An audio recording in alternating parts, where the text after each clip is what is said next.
Alors bonjour à tous, Desmat Darnol. Je suis Maël Aigron, j'ai 27 ans. Je m'appelle Logan Maheu, j'ai 26 ans. Je m'appelle Yanis Bizien, j'ai 23 ans. Je suis Sébastien Girard, je suis élu municipal. Bonjour, je m'appelle Annie Poupon, parisienne, mais surtout bretonne. Je m'appelle Mathieu Guillard, j'ai 2 enfants, je suis formateur. Et je suis Ronan Le Sang, candidat dans la circonscription de Vannes.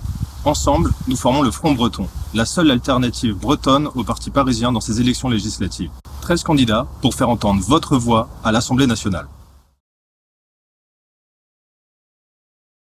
Je me présente pour être le candidat du local, pour que mes concitoyens, des gens avec qui je vis tous les jours, puissent avoir un député de proximité. Je suis candidat aux élections législatives afin de représenter un électorat breton qui ne se reconnaît plus dans les grands blocs parisiens, mais surtout pour porter plus haut les couleurs de mon pays. Pour les valeurs du parti breton que je partage, notamment la démocratie bretonne, l'humanisme européen et bien sûr redonner le pouvoir aux citoyens. Je veux promouvoir la démocratie, une Bretagne autonome et je crois que c'est le bon moment actuellement pour lancer des réformes d'envergure. Il s'agit avant tout d'une question de pouvoir d'achat, car c'est la première dépense des Français aujourd'hui, mais il s'agit aussi d'une question de survie. Aujourd'hui, dans ces élections surprises, on nous impose le choix entre les macronistes, le RN et le Front populaire. Je suis pour la défense des intérêts des Bretons, pour la qualité de vie des Bretons, c'est-à-dire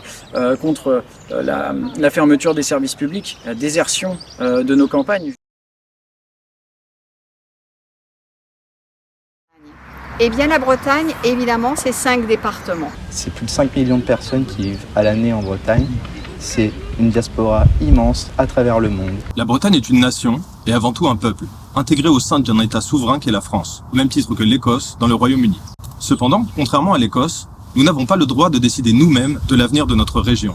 On nous propose, si vous voulez, des décisions qui sont prises ailleurs, qui sont prises à Paris, et qui ne répondent pas à la réalité du territoire.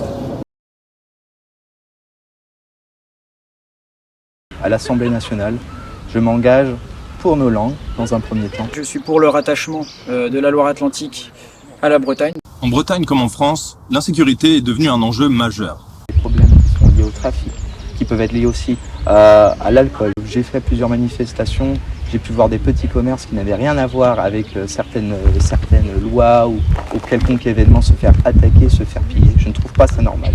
Face à une police municipale en manque de moyens et une police nationale obéissant aveuglément aux ordres d'un ministère déconnecté de la réalité, nous proposons la création d'une police régionale, comme en Catalogne, plus compétente que la municipale et connaissant mieux le terrain et la réalité des problèmes locaux que la police nationale.